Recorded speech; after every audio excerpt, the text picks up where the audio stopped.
Hello दोस्तों, स्वागत है एक बार फिर से आप सबका मेरे YouTube चैनल सो अड्डा पर।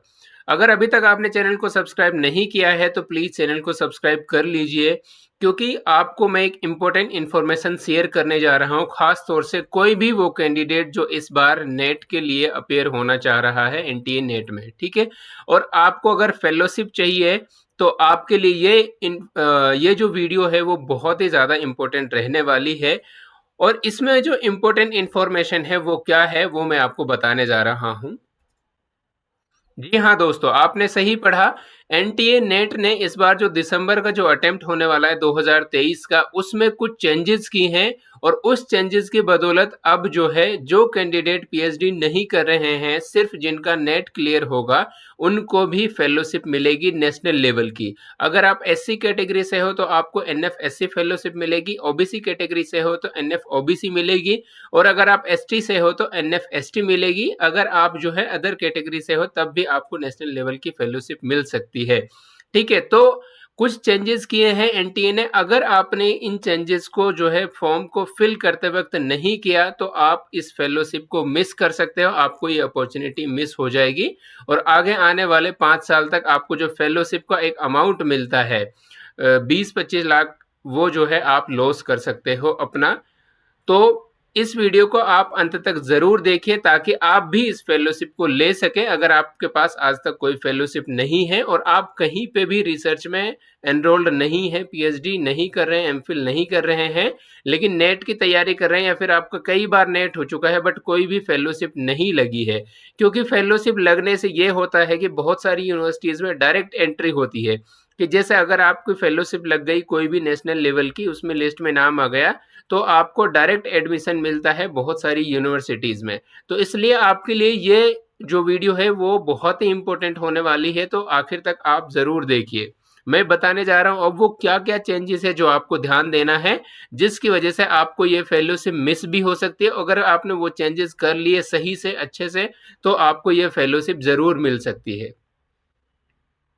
जी हाँ दोस्तों, मैं बताने जा रहा हूँ कि एनटीए ने क्या-क्या चेंजेस किए हैं। 3 बड़े चेंजेस किए हैं एनटीए ने, वो क्या चेंजेस हैं मैं आपको बता रहा हूँ।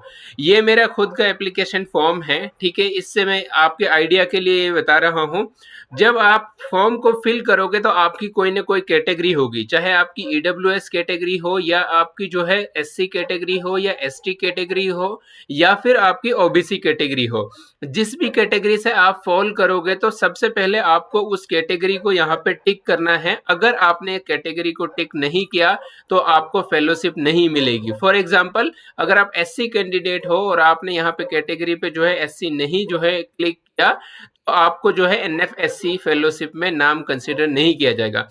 उससे ज्यादा इंपॉर्टेंट सबसे बड़ी जो चीज इस बार की है एनटीए ने, वो ये किए है, अगर आप किसी भी कैटेगरी से, फॉर एग्जांपल मैं जैसे ओबीसी कैटेगरी से हूं, तो इस तरीके से अगर आप ओबीसी कैटेगरी से हो तो ओबीसी वालों के लिए एनएफ ओबीसी मिलती है, यानी national fellowship for other backward classes. ठीक है, जो इक्विवेलेंट होती है जेआरएफ के, सारा अमाउंट एवरीथिंग उसका जेआरएफ ही होता है एक तरीके से, हर चीज। तो वहां पे आपसे ये वाला फिल करवाएगा कि अगर आप जिस भी कैटेगरी में, जैसे ओबीसी कैटेगरी से हो, कि इस फेलोशिप के लिए आप अप्लाई करना चाहते हो कि नहीं, विलिंग हो कि नहीं अप्लाई करने के लिए। मेरे पास जैसे ऑलरेडी फेलोशिप है तो मैं इसको नो कर रहा हूं, ताकि मेरी वजह से किसी की एक सीट जो है मिस ना हो। इसी तरीके से अगर कोई कैटेगरी जो है, किसी की कैटेगरी एससी है तो एससी कैटेगरी वालों से भी पूछेगा, यहाँ पे आएगा उनके लिए ऑप्शन कि क्या आप एनएफ एससी के लिए अप्लाई करना चाहते हो, विलिंग हो या नहीं हो। अगर किसी बच्चे की जो है ऑलरेडी, किसी भी कैंडिडेट की ऑलरेडी एनएफ एससी लगी हुई है, ठीक है, तो वो यहाँ पर नो करे, ताकि जो कैंडिडेट हैं जिनको अभी तक कोई फेलोशिप नहीं है उनको मिल सके। अब तक एनटीए ने ये ऑप्शन नहीं रखा था, इसलिए क्या होता था, जो मौलाना आज़ाद फेलोशिप है वो भी इसीलिए बंद हुई थी, कि जैसे फॉर एग्जांपल मैं कैंडिडेट हूँ, मैं एज ए मुस्लिम मौलाना आज़ाद में भी आता था क्योंकि माइनॉरिटी में आता हूँ, और मैं जो है एनएफ ओबीसी में भी आता था। लेकिन इस बार बहुत अच्छा काम किया है एनटीए ने, पहली बार, अगर आप जो है कोई ऐसी कैंडिडेट हो जो किसी कैटेगरी में आते हो, उस कैटेगरी के सामने आपसे पूछा जाएगा उस कैटेगरी के लिए जो एनएफएससी मिलती है, यानी जो नेशनल फेलोशिप मिलती है। फॉर एग्जांपल अगर आप एसटी कैटेगरी से हो तो यहाँ आपके पास ऑप्शन आएगा एनएफ एसटी के लिए अप्लाई करना चाहते हो कि नहीं, या फिर एससी कैटेगरी से हो तो आपको पूछा जाएगा कि आप एनएफ एससी के लिए अप्लाई करना चाहते हो कि नहीं। अगर आपके पास अभी तक कोई फेलोशिप नहीं है और आप दिसंबर के अटेम्प्ट के लिए ये फॉर्म भर रहे हो, तो आप यहाँ पे यस करना। अगर आपने यस नहीं किया तो आप इस लिस्ट के लिए, यानी जो नेशनल फेलोशिप मिलती है आपकी कैटेगरी में, उसके लिए आप कंसिडर नहीं होंगे। पहली चीज तो ये है। दूसरी जो इंपॉर्टेंट चीज है वो ये है कि अगर आप किसी भी कैटेगरी से हो, स्पेशली मैं उन कैंडिडेट के लिए बता रहा हूँ जो ईडब्ल्यूएस कैटेगरी से हैं या ओबीसी कैटेगरी से हैं या फिर अदर कैटेगरी से भी हैं, इस बार एनटीए ने एक और इम्पोर्टेंट चेंज किया है। वो इम्पोर्टेंट चेंज क्या है कि अगर आप जिस भी कैटेगरी से हो उसका आपके पास सर्टिफिकेट नहीं है तो भी आपको ये फेलोशिप नहीं मिलेगी और आप फॉर्म भी नहीं फिल कर सकते हो। बशर्ते कि आप फॉर्म फिल कर सकते हो। यहाँ पे अगर आपने कोई भी कैटेगरी यहाँ पे बोला है कि मेरी कैटेगरी फॉर एग्जांपल ओबीसी है, तो आपको आगे फॉर्म में जब डॉक्यूमेंट हम अपलोड करते हैं, जहाँ फोटो अपलोड करते हैं, सिग्नेचर अपलोड करते हैं, वहां पे इस बार जो है आईडी को भी अपलोड करवाया जा रहा है। अब इम्पोर्टेंट इंफॉर्मेशन ये है कि अगर आप एनएफ ओबीसी लेना चाहते हो तो ओबीसी का जो सर्टिफिकेट है, ये मेरी आपके लिए सजेशन है, रिकमेंडेशन है कि आप सर्टिफिकेट पहले तैयार करवाओ फिर इस फॉर्म को अप्लाई करवाओ, क्योंकि एनएफ ओबीसी का जो सर्टिफिकेट होता है वो 1 साल से ज्यादा एप्लीकेबल नहीं होता। अगर कोई भी ऐसे कैंडिडेट हैं जिनका जो है अक्टूबर में 1 साल से ज्यादा हो चुका है अपने सर्टिफिकेट का ओबीसी के, तो वो सर्टिफिकेट एप्लीकेबल नहीं है। अगर आप वो सर्टिफिकेट इसमें लगाओगे, कल को अगर आपका एनएफ ओबीसी में नाम आता है तो आपके चांसेस हैं कि आपका लिस्ट में नाम नहीं आएगा, और अगर इनकेस आता भी है तब भी आपको एनएफ ओबीसी नहीं मिलेगी, कैंसिल हो जाएगी। ये सबसे बड़ा चेंज है। दूसरा जो आपको ध्यान देना है, पहले आप अपना सर्टिफिकेट बनवाओ, चाहे ईडब्ल्यूएस का हो, चाहे ओबीसी का हो, चाहे वो अदर कैटेगरी का हो, ठीक है, लेटेस्ट वाला जिसको लेटेस्ट चाहिए। फिर उसके बाद इस फॉर्म को फिल करना है।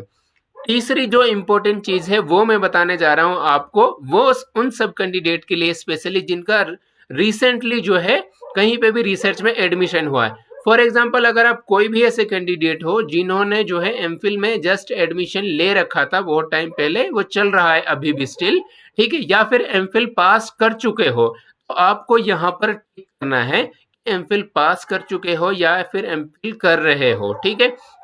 अगर आप कहीं पे भी एमफिल कर रहे हो, हालांकि एमफिल अब बंद हो चुके हैं, लेकिन बहुत सारे कैंडिडेट ऐसे हैं कि जो एमफिल अभी भी कर रहे हैं कहीं ना कहीं से, या फिर एमफिल की डिग्री उनकी नहीं आई है, वो अभी परसुइंग में है एमफिल एज ए रिसर्च, ठीक है।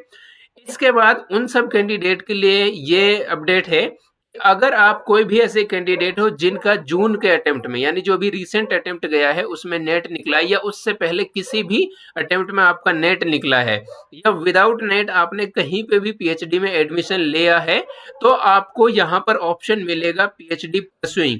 ये सबसे इंपॉर्टेंट इंफॉर्मेशन है, क्योंकि पीएचडी परसुइंग वालों के लिए सबसे ज्यादा प्रेफरेंस दिया जाता है। आप मानिए कि एनएफ ओबीसी की जैसे 500 सीट होती हैं एक अटेम्प्ट के लिए, 500 में से 350 सीट होती हैं सोशल साइंस की और 150 सीट होती हैं आपकी साइंस की। उसमें से जो भी कैंडिडेट, सबसे पहले देखा जाएगा कि ओबीसी में कितने बंदों का नेट निकला है, जेआरएफ के अलावा नेट कितने का निकला है, उनमें से टॉप 500 को लिया जाएगा, जिनमें से 350 सोशल साइंस से लिए जाएंगे, 150 लिए जाएंगे साइंस से, और वो 500 प्रेफरेंस ये रहेगा कि वो परसुइंग वाले हों। अगर इनकेस परसुइंग वाले 500 कैंडिडेट नहीं है, उसके बाद ही जो है नॉन पीएचडी कैंडिडेट को लिया जाता है। लेकिन इस बार चूंकि एक गुड न्यूज ये है आपकी, जो मैंने ऊपर बताया कि बार बार एक ही बंदे का लिस्ट में नाम आता था, तो वो नहीं आएगा। जैसे परसुइंग का जो है मोस्टली हो जाता है, अगर उनका जो है पॉइंट पे भी नेट निकलता है, अगर आप पीएचडी परसुइंग हो या एमफिल परसुइंग हो और आपका नेट निकलता है, डिफरेंस ज्यादा है जेआरएफ का और नेट का, तब भी आपके चांस रहते हैं कि आपका जो है ये नेशनल फेलोशिप लग जाएगा कोई ना कोई। इसलिए अगर आप कोई भी पीएचडी कैंडिडेट हो रिसेंटली, जिसने चाहे कल ही एडमिशन लिया हो, चाहे फॉर्म भरने से एक दिन पहले ही लिया हो, और किसी को ऐसा लग रहा है कि मेरा एडमिशन होगा इस महीने के उस तारीख तक, जैसे 24 तारीख तक फॉर्म भरे जा रहे हैं, अगर आपका 23 अक्टूबर तक भी जो है एडमिशन कहीं पॉसिबल हो रहा है पीएचडी में, तो पहले आप पीएचडी में एडमिशन ले लो, फिर इसको इस जो कॉलम को टिक करना है आपको कि पीएचडी आप परसुइंग हो कि नहीं, उसमें यस करना है, क्योंकि प्रेफरेंस आपको मिलेगा जब आप जो है नेट क्लियर करेंगे। जब लिस्ट निकलेगी तो आपको प्रेफरेंस मिलेगा। एक कैंडिडेट ऐसा है कि जिसका सिर्फ एक क्वेश्चन से जेआरएफ मिस हुआ है, लेकिन वो पीएचडी नहीं कर रहा है, उसके बहुत कम चांस है। वहीं पे अगर एक कैंडिडेट ऐसा है जिसने पीएचडी में एडमिशन ले रखा है, बट उसका नेट और जेआरएफ के बीच में जो डिफरेंस है, यानी जेआरएफ उसका 10 मार्क्स से रह गया है या 8 मार्क्स से रह गया, फिर भी उसके चांसेस हैं कि उसका जो है नाम आएगा नेशनल फेलोशिप के लिए। इसीलिए आपको ये बहुत ध्यान से जो है फिल करना है। अगर आप कहीं पे भी पीएचडी सॉरी एमफिल जो है परसुइंग है, तो आपको यहाँ पे यस करना है। कहाँ पे कर रहे हो वो सारी डिटेल आपको देनी है, क्योंकि रिसर्च को प्रेफरेंस मिलता है, जैसे मैंने पहले भी बताया। और उसका रीजन ये है, इनको प्रेफरेंस क्यों दिया जाता है, क्योंकि जो रिसर्च में कोई भी कैंडिडेट होता है उसके खर्चे होते हैं फील्ड सर्वे का या पेपर प्रेजेंट करने का या कॉन्फ्रेंस का या फिर यहाँ वहाँ जाने का, ठीक है, अपनी पेपर बुक खरीदने का वगैरह वगैरह। तो इसीलिए उनको जो है ज़्यादा प्रेफरेंस मिलता है नॉन पीएचडी कैंडिडेट से। लेकिन इस बार नॉन पीएचडी कैंडिडेट को इसलिए मौका मिलेगा क्योंकि इस बार अगर आपने ये बोल दिया कि आपका ऑलरेडी फेलोशिप है और आपने कह दिया कि आप फेलोशिप के लिए अप्लाई नहीं कर रहे, नो कर दिया, तो अब वो चांस किसका बन जाएगा, जो नॉन पीएचडी वाले हैं या फिर ऑलरेडी किसी की फेलोशिप नहीं है बट उसने जो है वहां पे यस नहीं किया।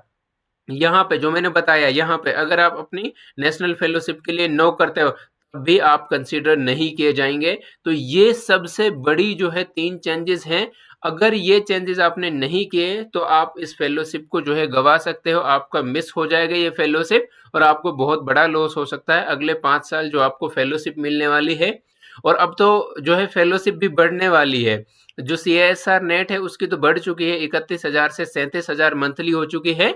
बहुत जल्द जो है सोशल साइंस की भी हो जाएगी इस जो है ईयर के एंड तक, होप सो। तो इसीलिए जो है आपका ये आप मानो कि मोटा मोटा 40,000 का मंथली लॉस है अगले 5 साल के लिए। ठीक है, तो आपके 25-30 लाख रुपए का जो नुकसान है वो हो रहा है, जो एक हैंडसम अमाउंट होता है। आप अपनी फैमिली के लिए, अपने लिए, अपनी एजुकेशन के लिए जो है बहुत बड़ा कंट्रीब्यूशन कर सकते हो। परसुइंग के साथ साथ आपको ये भी देखना है कि जो डिटेल्स हैं आपकी, कौन सी यूनिवर्सिटी, कहाँ से परसुइंग कर रहे हो, कौन से ईयर में आपने फिल किया है, तो ये सारी की सारी चीज़ आपको जो है फिल करनी है। आई होप कि अब आपको सारी की सारी इंपॉर्टेंट इन्फॉर्मेशन मिल गई होंगी। स्टिल अगर कोई भी आपको डाउट है तो आप मुझे जो है इसमें जो इस वीडियो का कमेंट है उसमें कमेंट बॉक्स में कमेंट कर सकते हो। इसके अलावा मैं लिंक दे दूंगा इसमें जो है टेलीग्राम का, आप मुझे लिंक से जो है ज्वाइन कर सकते हो टेलीग्राम पे। किसी भी फेलोशिप के रिगार्डिंग या फेलोशिप के अलावा पीएचडी के रिगार्डिंग या फिर असिस्टेंट प्रोफेसर की जॉब के रिगार्डिंग आपको कोई भी इंफॉर्मेशन चाहिए तो आप मुझसे जो है कनेक्ट हो सकते हो और आप पूछ सकते हो अपनी कोई भी जो है इंफॉर्मेशन को, चाहे वो रिसर्च से रिलेटेड हो या फिर वो रिसर्च के बाहर से रिलेटेड हो। Thank you so much for watching this video. Please इस वीडियो को ज़्यादा से ज़्यादा शेयर कीजिए और जो है चैनल को भी सब्सक्राइब करवा दीजिए। Thank you.